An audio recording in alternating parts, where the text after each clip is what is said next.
श्री स्वामी समर्थ.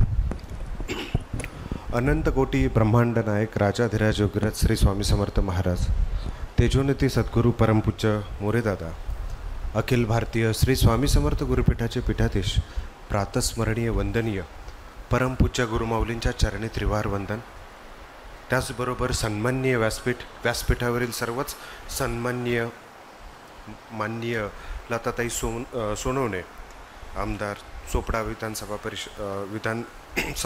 त्याचबरोबर सेवा मार्गाचे सेवेकरी, त्याचबरोबर राज्याचे राज्यकर आयुक्त माननीय श्री रमेशजी दळवी सर, त्याचबरोबर बालसंस्कार विभागापासून IS हा टप्पा गाठणारे सेवा मार्गाचेच सेवेकरी विशालभाऊ मकवाने, जे आज अप्पर आयुक्त इन्कम टॅक्स विभागात रुजू आहेत. त्याचबरोबर इथे माननीय डॉक्टर JP अंजने प्राचार्य हे सुद्धा सन्माननीय या व्यासपीठावर उपस्थित आहेत. त्याचबरोबर इतर सर्व सन्माननीय अतिथी आणि त्याचबरोबर मोठ्या संख्येत या कृषी महोत्सवात उपस्थित असणारे सर्वच सेवेकरी, शेतकरी बंधू आणि भगिनींनो, त्याचबरोबर उपवर वधू वर आणि वधू हे सर्वच आजच्या या वधूवर परिचय सोहळ्यास उपस्थित आहात.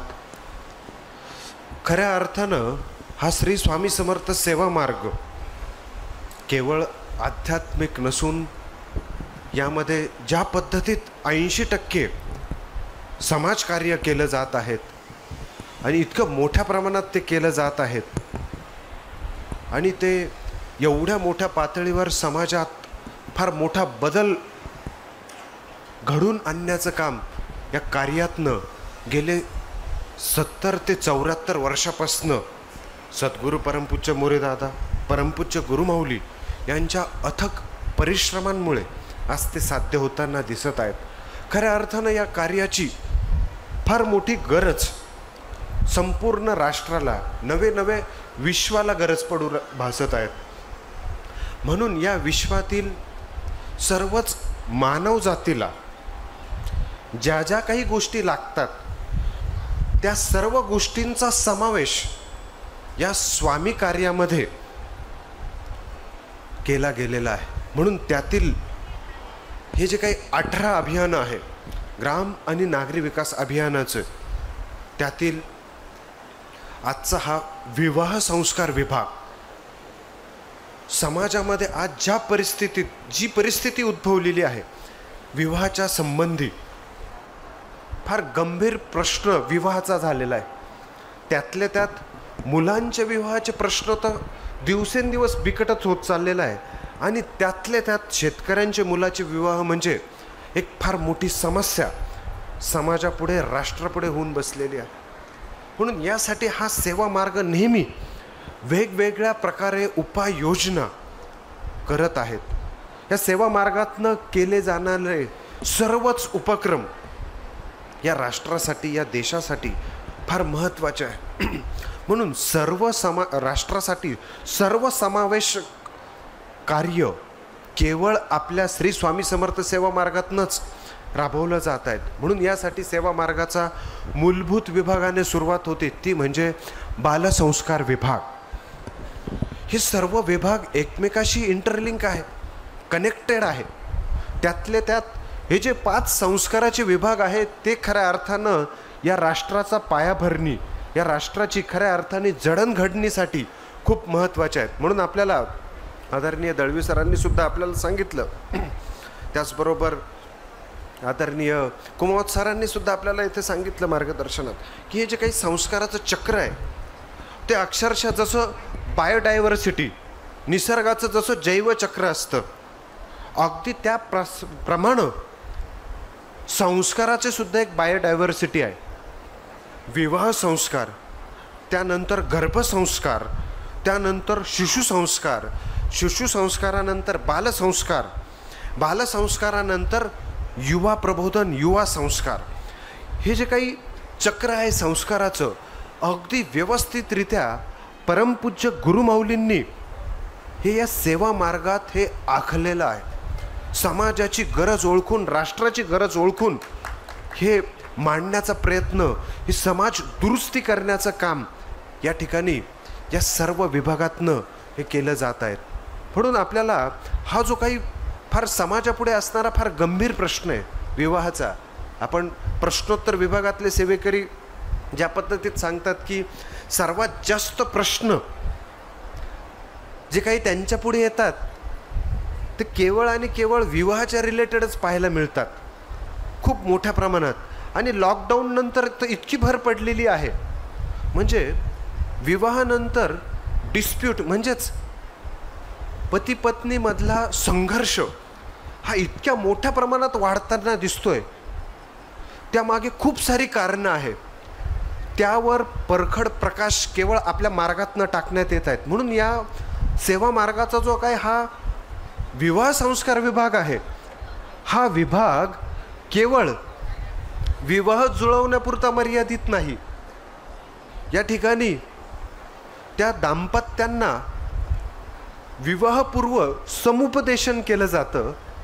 त्याचबरोबर विवाह कसा लावायचा, कमी खर्चातच तो कसा लावला गेला पाहिजे आणि त्याचे काय परिणाम असतात त्याची माहिती, याचं योग्य आणि सखोल मार्गदर्शन, आणि त्यानंतर विवाहानंतर सुद्धा समुपदेशन केवळ आपल्याच सेवा मार्गातनं केलं जातं.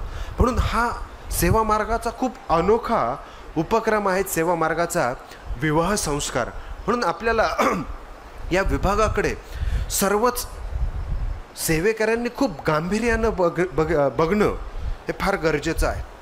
परंतु या ठिकाणी आपल्याला या ठिकाणी अनेक कारणं छोटी मोठी त्या ठिकाणी शोधणं गरजेचं आहे. त्या ठिकाणी अनेक कारणं आहेत. त्यात म्हणजे विवाहाचं घटस्फोटाचं प्रमाण खूप मोठ्या प्रमाणात आजच्या काळात वाढलेलं आहे. पूर्वी जवळपास लॉकडाऊनच्या आधी म्हणजे 2020पर्यंत घटस्फोटाचं प्रमाण 30% येऊन पोचलेलं होतं. आता घटस्फोटाचं प्रमाण लॉकडाऊन नंतर 50% येऊन पोचलेलं आहे. ही फार गंभीर समस्या आहे. या ठिकाणी सेवा मार्गात अनेक वेगवेगळ्या प्रकारचे कायदे तज्ज्ञ, न्यायाधीश, वेगवेगळ्या प्रकारचे वकील मंडळी या सेवा मार्गात कार्यरत आहेत. या सर्वांचं एक म्हणणं ते गुरुमाऊलींसमोर ते मांडतात की लॉकडाऊन नंतर डायरेक्ट 50%वर घटस्फोटाचं प्रमाण खूप चिंतेचा प्रश्न राष्ट्रापुढे उभा राहिलेला आहे. म्हणजे आपण आत्तापर्यंत जी काही विवाह लोकांची बाहेर पाहत असू, नातेवाईकांची, मित्रपरिवारांची, 50% त्यात घटस्फोट होतात. म्हणजे 50%च विवाह टिकतायत. आणि त्यातल्या त्यात सेवेकऱ्यांची सगळी जी काही विवाह आहे ती 100% यशस्वी होताना दिसत आहेत. मग यातनं जर सेवेकरी वगळले तर मग समाजात किती मोठ्या प्रमाणात घटस्फोट होत आहेत, याचे कारण काय, हा एक चिंतनाचा आणि अभ्यासाचा विषय या राष्ट्रापुढे आहेत. त्यामुळे सगळ्यांनी या प्रश्नाकडे खूप व्यवस्थितरित्या लक्ष दिलं गेलं पाहिजे. त्यातल्या त्यात पालकांची भूमिका त्यात फार महत्त्वाची. बऱ्याच वेळा मुलगा, वधू किंवा वर निवडताना केवळ भौतिकदृष्ट्या पाहिलं जाणं, त्याची केवळ प्रॉपर्टीकडेच फक्त केवळ पाहिलं जाणं, त्याच्याकडे किती संपत्ती, किती इस्टेट आहे, त्याची नोकरी कशी आहे, किती पॅकेज आहे, केवळ याकडे त्या ठिकाणी पाहिलं जातं. आणि मग पुढचे प्रश्न तिथे निर्माण होतात. मग आत्ताच आपल्याला जसं तज्ज्ञांनी सांगितलं की जर संस्कारी हा क्रायटेरिया सगळ्यात आधी जर पालकांनी त्या ठिकाणी बघितला तर सगळ्यात सोपं काम तिथून पुढे होतं. तिथे हे घटस्फोटाचं प्रमाण किंवा त्यानंतरचे काही विवाहानंतरचे विसंवाद ज्या ठिकाणी सुरू होतात तिथे ब्रेक केवळ या संस्कारी पिढी, या संस्कारातनं घडलेल्या पिढीमुळेच हा ब्रेक तिथे लागू शकतो. म्हणून या पालकांनी जर संस्कारी मुलं, सेवेकरी मुलांना आधी प्राधान्य दिलं, त्यातले त्यात बहुतांशी शेतकरी, त्यांची मुलं संस्कारीच आपल्याला आढळतात. मग त्या ठिकाणी जर आपण मुलीला किंवा त्या ठिकाणची मुलगी केली तर निश्चितच खूप चांगली परिस्थिती तेथे निर्माण होऊ शकते. या ठिकाणी हाच प्रश्न काही वर्षांपूर्वी गुरुमाऊलींनी सेवा मार्गाच्या संशोधन विभागापुढे मांडलेला होता. मुद्दामून त्यांनी सेवा मार्गाच्या संशोधन विभागाला सांगितलं की तुम्ही संशोधन करा, 36 गुण जुळून सुद्धा विवाह का मोडतात यावर तुम्ही रिसर्च करा. त्यावेळी गुरुमाऊलींनीच दिलेल्या रेफरन्स अनुसार सेवेकरांनी त्यावर संशोधन करायला सुरुवात केलं. तसं ज्योतिषशास्त्र हे शुद्ध शास्त्र आहे. जो व्यवस्थित अभ्यास करतो नक्कीच त्या शास्त्रात व्यवस्थितच त्या ठिकाणी रिझल्ट मिळतो. परंतु बऱ्याच वेळा काही अर्धवट अभ्यासामुळे या ज्योतिषशास्त्र बदनाम होतं. हे शास्त्र बाकी इतर शास्त्रांप्रमाणे तितकंच सत्य आहे. परंतु मग या ठिकाणी 36 गुण जुळून सुद्धा विवाह का थांबतात? हा खरा संशोधनाचा विभाग आहे. मग त्या ठिकाणी हा एक फार महत्त्वाचा एक गोष्ट त्या ठिकाणी आढळते, ती म्हणजे उशिरा होणारे विवाह हा क्रायटेरिया ज्योतिषशास्त्रामध्ये तिथे अडखळतो. पूर्वीच्या काळी लवकर वयात विवाह केले जात होते. याचं फार महत्त्वाचं कारण होतं, ते म्हणजे 18 वर्षापर्यंत साधारणतः सगळ्यांचे विवाह ते केले जात होते. आणि त्यामुळे ते विवाह फारसे कधीही अयशस्वी झालेले दिसत नव्हते. ते 100% विवाहाचा यशस्वीचा रेशो त्या काळात होता. मग आत्ता काय होतंय? हे उशिरा विवाहामुळे एक परिणाम असा होतोय. मग एक रिसर्च टीम या ठिकाणी असं सांगते, ज्योतिषशास्त्रसुद्धा त्या ठिकाणी असंच सांगतं की जे गुण जुळवले जातात, ज्या ठिकाणी पत्रिका पाहिली जाते त्या ठिकाणी असं आढळतं, वय वर्ष साधारणतः 24 ते 25 पर्यंत ते जे गुण जुळवले जातात ते योग्य ते ठरतात. म्हणजे काय, पत्रिका साधारणतः वय वर्ष 25 पर्यंत ते गुण तिथे काम करतात किंवा त्या ठिकाणी ते व्यवस्थितरित्या ते शास्त्र सिद्ध ठरतं. त्यानंतरच्या वयावर मात्र हे निष्कर्ष ज्योतिषशास्त्राचे बऱ्याच वेळा ते लागू होत नाही. याचं सगळ्यात महत्त्वाचं कारण की आपल्या जीवनात या नवग्रहांची काही दशा असते. ही दशा वय वर्ष 16 ते 25 या कालावधीमध्ये शुक्र या ग्रहाची दशा असते. त्यामुळे आपल्या शरीरावर, मनावर या ग्रहाचा एक वेगळा प्रभाव असतो.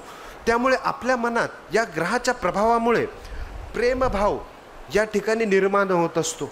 म्हणून बऱ्याच वेळा 16 वर्षाच्या नंतरच्या मुलांमध्ये वेगवेगळ्या प्रकारे प्रेमाचं आकर्षण असं सुरू होत असतं. आणि त्यामुळेच पूर्वाचार्य आपले काय करत होते की अगदी त्या वयातच ते विवाह उरकून घेत होते. त्यामुळे त्यांच्या जोडीदाराबरोबर अगदी व्यवस्थित संवाद साधून ते आयुष्यभर त्या ठिकाणी एकत्र राहत होते. परंतु वय वर्ष 25 नंतर मुलं हळूहळू खूप प्रॅक्टिकल बनतात. त्यांच्यातला थोडा थोडा प्रेमभाव हा कमी कमी होत जातो. आणि खूप जास्त प्रॅक्टिकल बनल्यामुळे त्यानंतर आज वय वर्ष 30 नंतरच बऱ्याच वेळा विवाह केली जातात. आणि या वयात बहुतांशी वधूवर हे इतके प्रॅक्टिकल झालेले असतात, त्यांच्या मनात विवाहविषयक खूप वेगवेगळ्या प्रकारच्या अपेक्षा, त्याची लिस्ट ही इतकी वाढत जाते की त्या ठिकाणी तो वधू असेल किंवा ती वधू असेल किंवा तो वर असेल, यांच्या मनात त्या ठिकाणी खूप वेगवेगळ्या प्रकारचे अपेक्षा असतात की होणारा नवरा हा असाच असायला पाहिजे, तसाच असायला पाहिजे, त्याने माझा मान राखला पाहिजे, मला असं करू दिलं पाहिजे, माझ्या घरच्यांचा मान सांभाळला पाहिजे, अशा पद्धतीत वागलं पाहिजे, तसं केलं पाहिजे, माझी अशी इच्छा पूर्ण केली पाहिजे. अशा अपेक्षांची यादी ही नंतर खूप वाढत जाते. त्याचप्रमाणे वराची सुद्धा इच्छा वधूच्या बाबतीत अशाच पद्धतीत की माझं घर या पद्धतीत सांभाळेल, तशी सांभाळेल, असं तसं करत त्याची सुद्धा इतकी यादी वाढत जाते. आणि जेव्हा त्यानंतर त्यांचा वय वर्ष 30-32 नंतर विवाह होतो, तो दोघंही प्रचंड अपेक्षा घेऊन त्या ठिकाणी ते विवाह करतात. आणि हे विवाह प्रॅक्टिकली त्यांच्या अपेक्षा पूर्ण होणंच ते शक्य नसतं. मग त्या ठिकाणी त्यांचा संघर्ष सुरू होतो. ते खूप प्रॅक्टिकल झाल्यामुळे त्यांच्यात थोडासा प्रेमभावसुद्धा कमी असतो, प्रेमाची भावना त्या ठिकाणी कमी असते. मग तिथे संघर्ष हळूहळू सुरुवात होतो, आर्ग्युमेंट सुरू होतात. मग हे असंच का केलं, दोघं एकमेकाला विचारतो, तू ते तसंच का केलं, तू अशीच का बोलली, तू अशीच का वागली. मग तिथे संघर्ष निर्माण होतो आणि कोणीही नमती बाजू घेत नाही, कोणीही पुढाकार तिथे घेत नाही. आणि घरातील इतर वडीलधाऱ्यांना त्या ठिकाणी फारसं विचारलंच जात नाही. जसं पूर्वीच्या काळी घरातल्या वडीलधाऱ्यांचं त्या दाम्पत्यावर वचक असे आणि ते लग्नानंतरही त्या दाम्पत्याला रागवून तिथे शांत करत असे.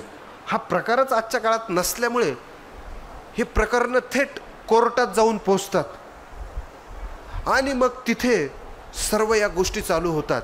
मग काही वेळा त्या ठिकाणी त्या वधूवरांमध्ये हिंसक वळण म्हणजे घरगुती हिंसा ही सुद्धा त्या ठिकाणी चालू होत असते.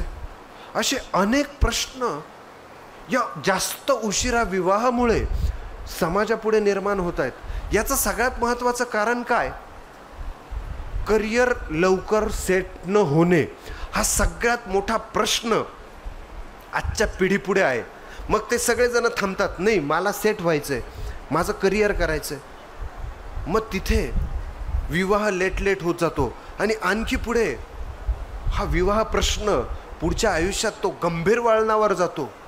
म्हणून या ठिकाणी जर पालकांनी त्या विद्यार्थ्यांनी लवकरात लवकर विवाहाचे निर्णय घेतले तर मग त्या ठिकाणी सगळ्यात सोपा पर्याय हाच शिल्लक राहतो, ते म्हणजे कृषी विभाग. त्या ठिकाणी लवकर ते युवक सेट होतात, ते लवकर त्यांच्या पायावर उभे राहतात. मग अशा ठिकाणी जेव्हा विवाह होतो त्या ठिकाणी फारशा समस्या निर्माण होत नाही.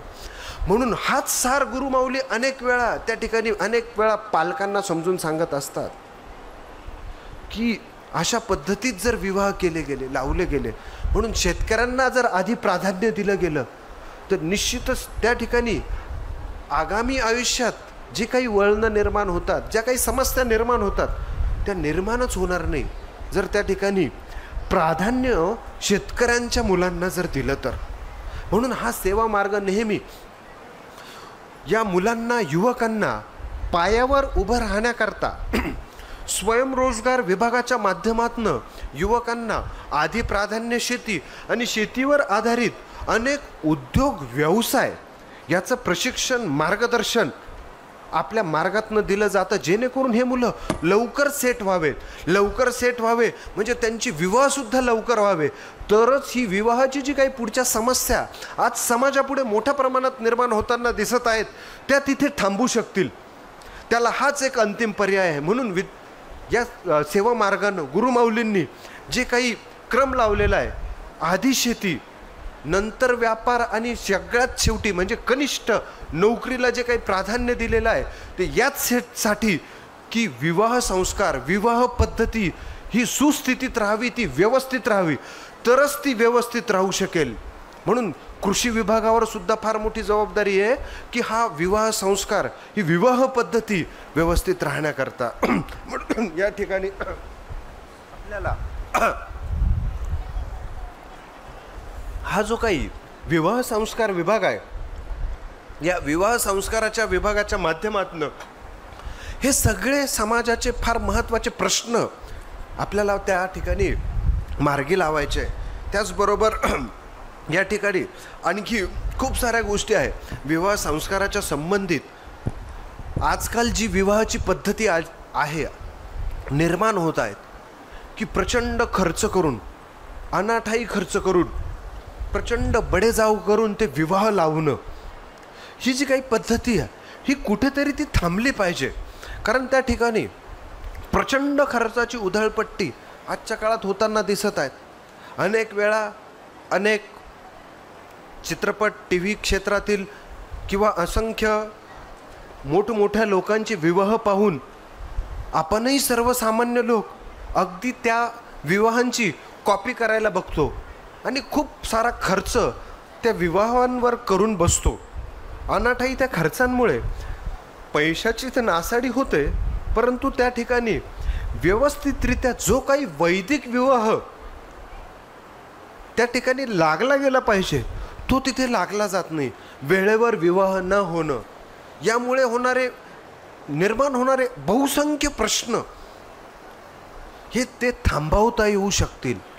म्हणून आपल्याला हा विवाह संस्कार विभागातनं केवळ विवाह जुळवणे नाही, तर त्यावरचं जे काही समुपदेशन आहे, विवाहापूर्वी त्या दाम्पत्यांना त्या जबाबदारीची जाणीव करून देणं, विवाहानंतरच्या जबाबदाऱ्या, विवाह कसा करायचा याची संपूर्ण माहिती, अगदी कमीत कमी खर्चात, कमीत कमी नातेवाईकांमध्ये जे विवाह लावले जातात हे नेहमीच यशस्वी होतात.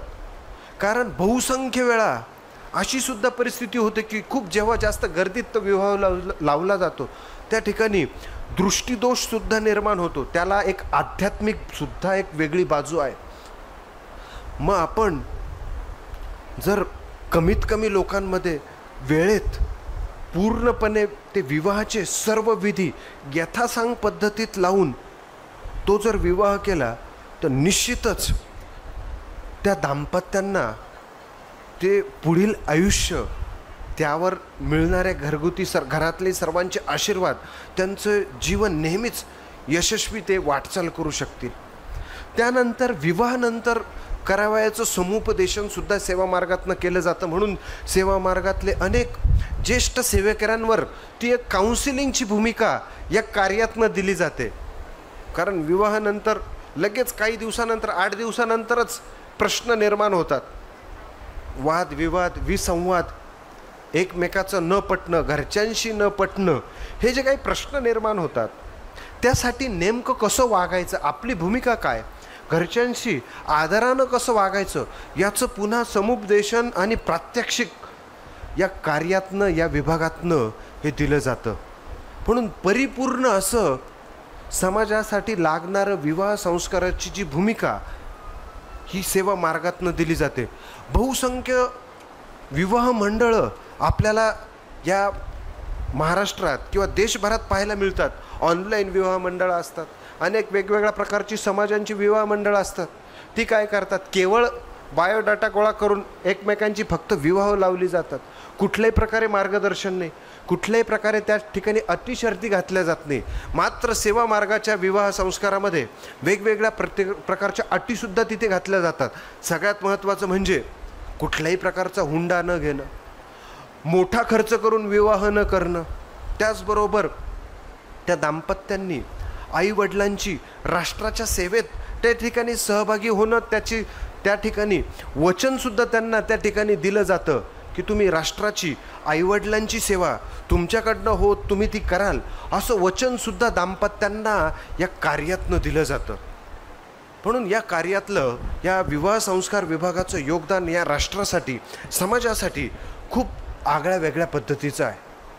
म्हणून आपल्याला ते समजून घेणं, या विभागाकडे व्यवस्थितरित्या लक्ष देणं, काळजीपूर्वक पाहणं आणि हे सर्व मुद्दे सर्वांपर्यंत ते पोचवणं फार गरजेचं आहे. म्हणून आपल्याला या कार्यातनं प्रत्येक जिल्हानिहाय किंवा तालुकानिहाय वेगवेगळ्या प्रकारचे तुळशी विवाह लावले जातात. हे तुळशी विवाह त्याचंच प्रतीक आहे की वैदिक पद्धतीत हा विवाह कसा लावला गेला पाहिजे. आणि तुळशी विवाहानंतर हा विवाहाचा सीझन सुरू होतो. हा तुळशी विवाह याचंच प्रतीक असतं की अगदी वैदिक पद्धतीचा विवाह काय असतो. जसं आजच्या पद्धतीत हा विवाह अगदी चुकीच्या थराला जाऊन पोचलेला आहे. डेस्टिनेशन वेडिंगच्या नावाखाली प्रचंड खर्च आजच्या काळात केला जात आहे. त्या ठिकाणी वेळेवर विवाह न लावणे हा इतका मोठा ट्रेंड होऊन बसलेला आहे की आता तो व्यवस्थित करणंसुद्धा इतकं अवघड होऊन बसलेलं आहे. म्हणून विवाह प्रतिनिधींना खूप मोठी भूमिका आहे, खूप मोठी त्यांच्यावर जबाबदारी येऊन पडलेली आहे की त्यांनी या सर्व दाम्पत्यांना, त्यांच्या परिवाराला कसे विवाह करावे हे सुद्धा व्यवस्थित सांगणं. म्हणून याकरता सेवा मार्गाचे संस्थापक सद्गुरू परमपूज्य मोरेदादा यांनी यासाठी 2 ग्रंथ लिहिले. त्यातला पहिला ग्रंथ तो म्हणजे विवाह संस्कार भाग 1 आणि दुसरा विवाह संस्कार भाग 2 हा परमपूज्य गुरु माऊलींनी लिहिलेला. या ग्रंथामध्ये अगदी व्यवस्थितरित्या विवाह कसे लावायचे, मंगलाष्टक कसे म्हणायचे, त्यातील सर्व सप्तपदीपासून लाजा होमपर्यंत सगळे उपक्रम, सगळे विधी कसे करायचे याची इत्थंभूत माहिती या विवाह संस्कार ग्रंथामध्ये देण्यात आलेली आहे. त्याचबरोबर विवाहात येणारे अडथळे, त्यावर करावयाच्या सेवा या सुद्धा सेवा मार्गातून दिल्या जातात. म्हणून ज्यांचे विवाह अडखडलेले, बऱ्याच वेळा अनेक ठिकाणी अनेक ज्योतिषांना पत्रिका दाखवल्या जातात, त्या ठिकाणी त्यांना घाबरवून दिलं जातं की अमका अमका दोष आहे, अमकी अमकी शांती करावी लागेल. त्या ठिकाणी ते पालक घाबरून जातात. त्यामुळे त्यातला बारकावा या कार्यातनं त्या ठिकाणी पाहिला जातो. योग्य ते सखोल मार्गदर्शन केलं जातं. कुठल्याही प्रकार त्या ठिकाणी मनामध्ये कुठलीही त्या ठिकाणी संकोच किंवा भीती न बाळगता योग्य ते तर्कशास्त्रीयदृष्ट्या आणि धर्मशास्त्रीयदृष्ट्या त्या ठिकाणी ते उत्तर या कार्यातनं दिलं जातं. आणि बऱ्याच वेळा मग ते न जुळणारे विवाहसुद्धा व्यवस्थितरित्या वेगवेगळ्या प्रकारे सेवा देऊन ते जुळवले जातात. त्याचबरोबर वेगवेगळ्या प्रकारच्या सेवा असतील.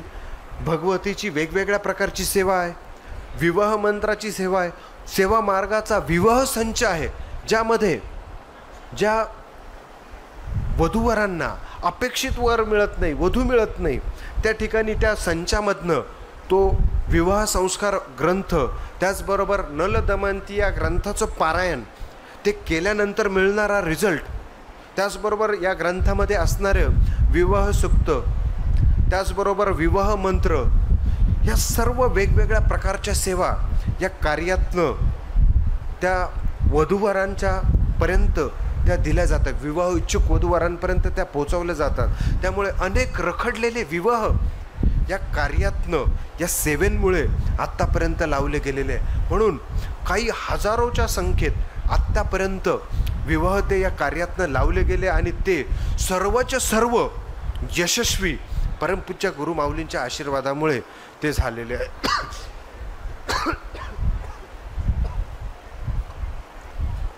हजारोच्या संख्येत विवाह मेळावे, या विवाह मेळाव्यातनं हजारो विवाह गुरुपीठातनं, गुरुपीठाच्या माध्यमातनं ते लावले गेलेले असल्यामुळे आज मोठ्या प्रमाणात हे दाम्पत्य यशस्वी आयुष्य ते जगत आहेत. म्हणून हा श्री स्वामी समर्थ सेवा मार्ग 20% अध्यात्म, 80% समाजकार्य या तत्वांवर आधारित आहेत. मग हे 20% अध्यात्म म्हणजे काय, आपण यावर नेहमी वारंवार चर्चा करतो. हे 20% अध्यात्म म्हणजे या सेवा मार्गातील आपण ज्या काही सेवा केंद्रातील उपासना करतो, सेवा केंद्रातील आरती, उत्सव आणि आपली जी दैनिक सेवा आहे, ह्या सर्व सेवा आणि केंद्रातील सर्व उत्सव, हे सगळं मिळून 20% आपलं अध्यात्म पूर्ण होत असतं. 80% आपलं समाजकार्य म्हणजे काय, तर ते म्हणजे सेवा मार्गाचं ग्राम आणि नागरी विकास अभियान, जे खऱ्या अर्थानं या राष्ट्रासाठी, समाजासाठी समर्पित आहेत. मग त्यामध्ये बालसंस्कारापासून त्याची सुरुवात होते. बालसंस्कार, प्रश्नोत्तर, शिशुसंस्कार, गर्भसंस्कार, विवाह संस्कार, कृषी विभाग, आरोग्य विभाग यासह जे 18 अभियानं आहे, हे 18 विभाग आहेत. हे सर्वचे सर्व 18 अभियानं या कार्यासाठी, या राष्ट्रासाठी, समाजासाठी समर्पित आहेत. यातनं खऱ्या अर्थानं राष्ट्राची सेवा घडत असते. म्हणून हा खऱ्या अर्थानं 80% समाजकार्य आपलं पूर्ण होत असतं. म्हणून स्वामींचे सुद्धा आपल्याला 100% आशीर्वाद तेव्हाच मिळतात जेव्हा तुम्ही 20% अध्यात्म आणि 80% समाजकार्य करतात. केवळ वैयक्तिक सेवेपुरतं जर तुम्ही मर्यादित राहिले तर 100% तुम्ही स्वामींची तुम्हाला कृपा मिळू शकत नाही. केवळ 20% पुरते तुम्ही मर्यादित असतात. म्हणून स्वामींना सुद्धा तुमची केवळ वैयक्तिक सेवा पसंत नाही. म्हणून तुम्हाला केवळ तुम्ही वैयक्तिक सेवेपुरते राहिले तर 20%च गुण, 80% मार्क तुम्हाला तेव्हाच मिळतील जेव्हा तुम्ही या सर्व विभागांमध्ये काम कराल. हे साधं गणित आहे. जसं शाळांमध्ये सुद्धा 20 मार्काची तोंडी परीक्षा असते, 80 मार्काचा बऱ्याच वेळा लेखी परीक्षा असते. त्यावर तुमचा पासिंगचा रिझल्ट डिक्लेअर असतो. म्हणजे केवळ तुम्ही वैयक्तिक 20% सेवा केली तर तुम्ही 20% राहतात नापास. नुसती तोंडी देऊन चालत नाही, नुसती लेखी परीक्षाही देऊन चालत नाही. तोंडी परीक्षेचे सुद्धा मार्क महत्त्वाचे असतात. म्हणजे कुठली एकच बाजू घेऊन चालत नाही, तर तुम्हाला वैयक्तिक सेवाही करायला लागेल आणि सेवा मार्गातील या विविध उपक्रमांमध्ये विभागांमध्ये सक्रिय सहभागी व्हायचे. कारण खऱ्या अर्थानं हा श्री स्वामी समर्थ सेवा मार्ग केवळ अध्यात्म शिकवत नाही, तर राष्ट्रप्रेम राष्ट्रभक्ती या राष्ट्राची सेवा करायला या कार्यातनं शिकवलं जातं. म्हणून या कार्यातील प्रत्येक विभाग हा राष्ट्राला समर्पित आहे, हे आपण लक्षात घेणं गरजेचं आहे. यामध्ये कुठल्याही प्रकारे वैयक्तिक ही सेवा मर्यादित नसते, परंतु या राष्ट्रसेवेतनं मात्र आपला वैयक्तिक उत्कर्ष होत असतो. वैयक्तिक स्वामींचे आशीर्वाद त्या ठिकाणी आपल्याला प्राप्त होत असतात. हे तितकंच खरं. म्हणजे उर्वरित केलेलं 80% समाजकार्यसुद्धा आध्यात्मिक बेस किंवा अध्यात्मच त्यातनं आपलं घडत असतं, आध्यात्मिक उपक्रमच त्यातनं घडत असतात. हेही त्या ठिकाणी हे आपल्याला सत्य समजणं त्या ठिकाणी गरजेचं आहे. म्हणून आपल्याला फार अधिक मी वेळ घेत नाही, कारण वधूवरांचा परिचय सोहळा हा आपला दिवसभर चालू असणार आहे. मोठ्या संख्येत वधूवर या ठिकाणी आलेले आहेत. वधूवर म्हणजेच विवाह इच्छुक वधूवर या ठिकाणी मोठ्या संख्येत आलेले. त्यांचा परिचय सोहळा सुरुवात होणं गरजेचं. त्यांची मोठ्या प्रमाणात मागच्या बाजूला नोंदणी सुरू झालेली आहे.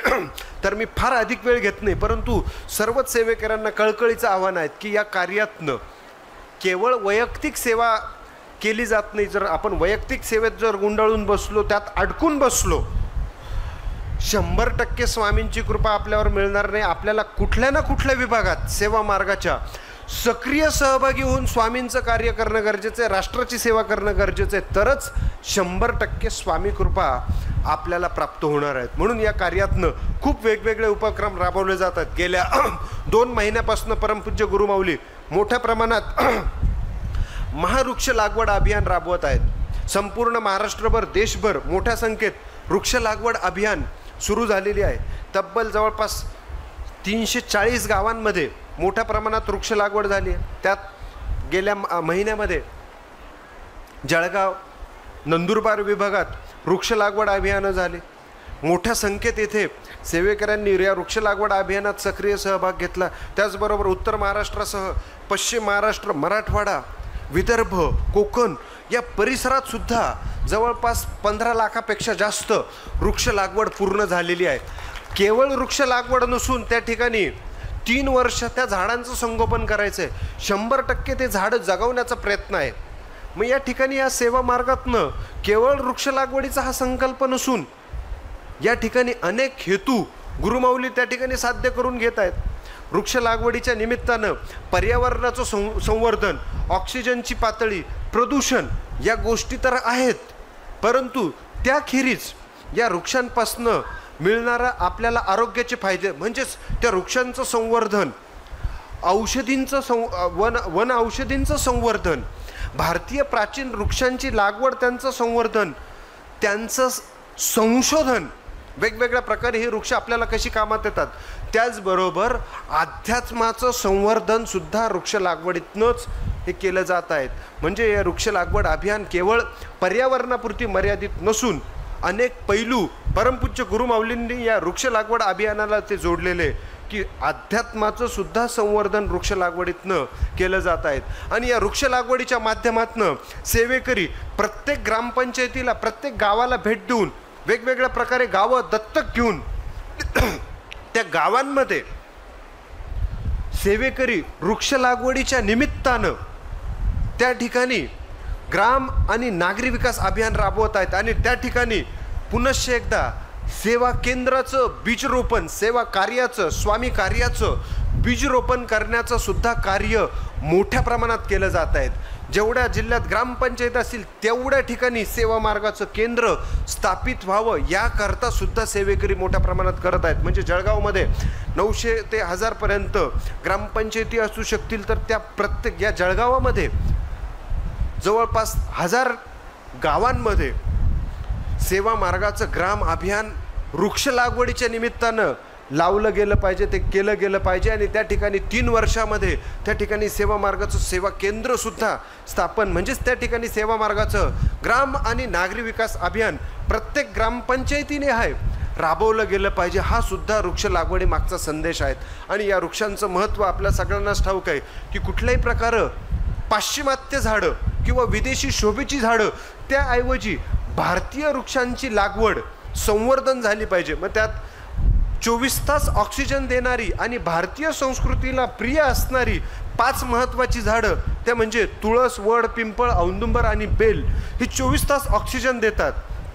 आणि ही झाडं जर आपण जपली, मोठ्या प्रमाणात लावली, त्याचं महत्त्व आपण राष्ट्रापुढे समाजापुढे मांडलं तर नक्कीच पुनश्च एकदा सर्व लोक अध्यात्माकडे वळतील. अध्यात्मातनं पर्यावरण साधलं जाऊ शकतं. तुळस 24 तास ऑक्सिजन देते आणि या तुळशीपासनं मोठ्या प्रमाणात निसर्गाला ओझोन मिळत असतो. म्हणून पूर्वाचार्यांनी दारासमोरच ती तुळस ठेवली. कारण का तर घरात रोज जास्तीत जास्त ऑक्सिजन त्या घरात प्रवेश व्हावा आणि घरातील प्रत्येकाची ऑक्सिजन पातळी जास्तीत जास्त मेंटेन राहावी, याकरता दारासमोर तुळस असते.